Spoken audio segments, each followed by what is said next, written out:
E aí, pessoal, tá se preparando para um concurso que cobra o Estatuto do Desarmamento? Então chegou no lugar certo. A gente vai direto ao ponto naquilo que realmente importa da Lei 10.826, já com as atualizações do novo decreto, para não deixar nenhuma dúvida e garantir aquela questão na prova. Bora lá? E para começar, já vamos com aquela pergunta que é um clássico de prova, sabe? Daquelas que são o verdadeiro divisor de águas, que mostram quem estudou de verdade. A resposta para isso aqui, olha, é a chave que abre a porta para entender toda a lógica do estatuto. Vamos desvendar isso juntos? Bom, tudo começa pelo começo, né? Pela definição mais fundamental de todas. Parece simples, mas entender o que a lei de fato considera uma arma de fogo é o primeiro grande passo. E olha, é aqui que muito candidato bom escorrega, porque mistura o conceito da lei com o que a gente acha no dia a dia. Então vamos deixar isso preto no branco. O segredo todo tá aqui, ó, na propulsão. A lei é super específica nisso. Pensa assim, o sobrenome de uma arma de fogo para a lei é a queima de pólvora. Se o equipamento não usa a força dos gases da pólvora para lançar um projétil, então, para o Estatuto do Desarmamento, simplesmente não é uma arma de fogo. É uma definição bem técnica e cada palavrinha aí conta. Agora, olha que interessante essa comparação. De um lado, a gente tem o que é crime pelo estatuto, do outro, o que não é. E por quê? Porque os simulacros, as armas de pressão, tipo as de chumbinho ou de airsoft, elas funcionam com mola ou com gás. Não tem pólvora na jogada. Por isso, elas ficam de fora do conceito penal de arma de fogo. Essa distinção, pessoal, é fundamental. Beleza? E os acessórios? Como é que a lei vê isso? Bom, acessório é aquilo que você acopla na arma e que muda o jeito que ela funciona. Pensa numa mira laser, num silenciador. Isso sim é acessório. Agora atenção máxima aqui. Colete à prova de balas e coldre, embora tenham tudo a ver com o universo das armas, para a lei, eles não são considerados acessórios da arma. É uma pegadinha clássica de prova, não vai cair nessa, hein? Então, para a gente fechar esse primeiro bloco, o resumo da ópera é o seguinte.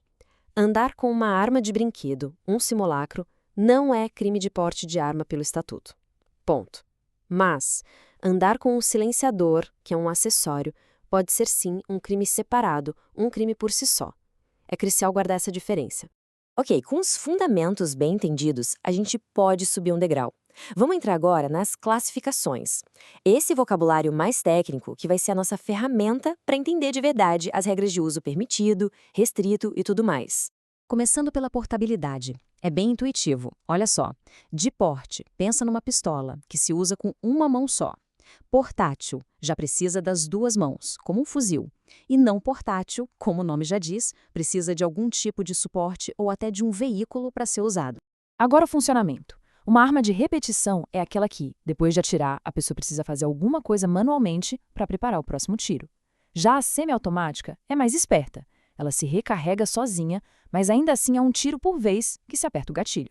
E a automática? Ah, essa é que dispara rajadas. Apertou e segurou o gatilho, os tiros saem sem parar. É super importante não confundir semiautomática com automática, viu? E para fechar as classificações, vamos falar da alma do cano. Alma lisa quer dizer que o interior do cano é lisinho, retinho. É o caso das espingardas. Já a alma raiada tem umas ranhuras em espiral por dentro, sabe? Essas ranhuras fazem o projétil girar, o que dá muito mais precisão. É o que a gente vê em pistolas e fuzis. E um detalhe legal, essas raias deixam uma marca única no projétil, como uma impressão digital, o que ajuda muito na perícia. Muito bem, agora a gente chega no coração do Estatuto, na parte que foi atualizada pelo famoso Decreto de 2023. É aqui que os números entram em campo para definir as regras do jogo, separando o que é de uso permitido do que é restrito. E para essa parte, não tem jeito, é preciso memorizar. Então anota aí o primeiro número-chave, 300 pés libra. Isso dá mais ou menos 407 joules. Esse é o teto, o limite de energia para as armas de porte, como pistolas e revólveres, serem consideradas de uso permitido. E agora o segundo número mágico, 1.200 pés libra, o que equivale a uns 1.620 joules. Esse é o limite de energia para as armas longas de alma raiada e que funcionam por repetição.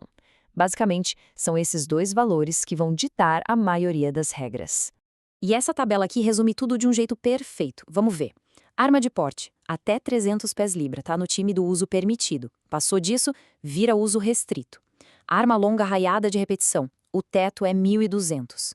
Já para as armas longas de alma lisa, a regra muda. O que conta é o calibre. Se for de repetição e até o calibre 12, é permitido. Agora, o pulo do gato. Se a espingarda de alma lisa for semiautomática, aí não importa o calibre, ela é sempre de uso restrito. Esse detalhe é ouro. Mas calma, que tem mais uma categoria. A do uso proibido. Aqui entram aquelas armas que são dissimuladas, tipo uma bengala que atira ou uma caneta-pistola.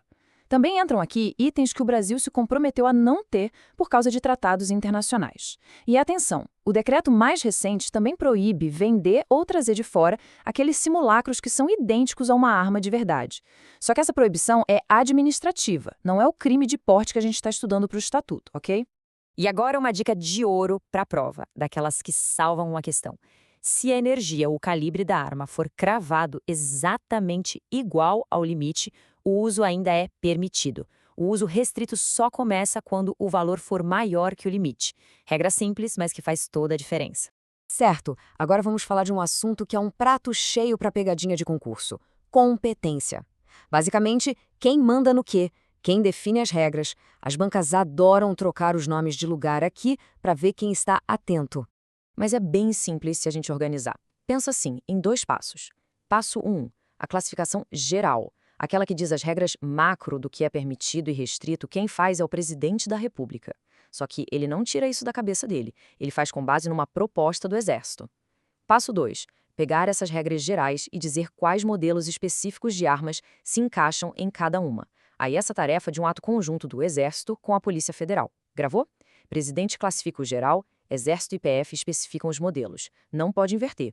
Para a gente fechar com chave de ouro, que tal uma revisão rápida? Vamos ver algumas pegadinhas clássicas para ter certeza de que os pontos mais importantes ficaram bem claros na cabeça. Primeira rodada. Uma pistola ser semi-automática já faz dela, de cara, uma arma de uso restrito? E aí? Lembra da regrinha que a gente viu? Não, de jeito nenhum. O que manda para uma arma de porte ser permitida ou restrita é a energia dela, lembra? Os 300 pés libra? Não tem nada a ver com o fato de ser semi-automática. Uma pistola semi-automática, se tiver energia dentro do limite, é de uso permitido. As armas que são sempre de uso restrito pelo funcionamento são as automáticas, aquelas da rajada. Segunda pegadinha, agora sobre competência. Quem faz a classificação geral das armas é o Comando do Exército, certo ou errado? Errado, cuidado com isso. Lembra da hierarquia? Quem bate o martelo na classificação geral é o presidente da República. O Exército propõe, o presidente decide. Essa troca de papéis é uma das coisas que mais aparece em prova para derrubar candidato. E com isso, a gente fecha o círculo e volta lá para a nossa primeira pergunta. A resposta final é não. Portar um simulacro, uma arma de brinquedo, não é crime pelo Estatuto do Desarmamento. Mas, e sempre tem um mais no direito, né? Fica a pergunta para aprofundar os estudos. Se andar com o simulacro na rua não é crime do Estatuto, o que acontece se alguém usa esse mesmo simulacro para cometer um assalto ou um roubo? Como é que a lei trata isso? Mas aí já é tema para outra conversa.